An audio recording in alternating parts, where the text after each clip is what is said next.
Klientlarda shunaqangi savol bo'ladi-da, qaysi mevani eksam yaxshi pul topaman deydi. Aslida sifatli meva doim pul bo'ladi. Shuning uchun birinchi o'rinda sotishni o'ylash to'g'ri, lekin sotishgacha jarayonni tushunib olish kerak. Ya'ni qanaqangi hududlarga ekishim kerak? Gullash davri qachon buni sovuq urib ketmaydimi?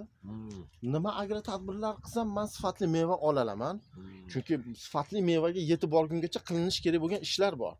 Ana endi sifatli mevani olgandan keyin xohlasa ham, xohlamasa ham sifatli meva doim pul bo'lgan. To'g'ri. To'g'rimi? Endi biznikilarda yana bitta dunyo qarash bor. Aslida bu fabrika. Ya'ni meva ishlab chiqarish fabrikasi.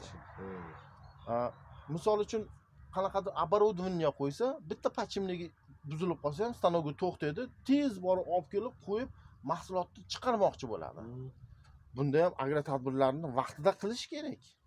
Ya'ni sifatli mevaga chiqadigan bo'lsa, agro tadbirlarni vaqtida qilish kerak. Bir haftadan keyin qilsam bo'laveradimi?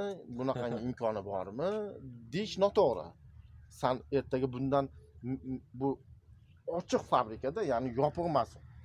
Ostidagi ochiq fabrika, meva ishlab chiqaradigan fabrika. Mevani ertaga sen sotishing kerakmi yaxshi narxga?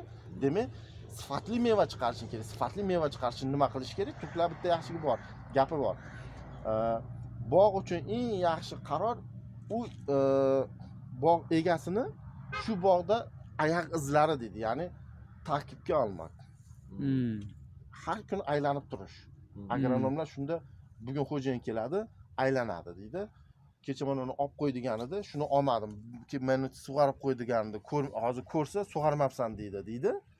Shuning uchun turklarning yaxshi gapi, bog' uchun eng yaxshi qurol bu shu bog' egasini bog'dagi oyoq izlari deb keltiradi taqqosiga.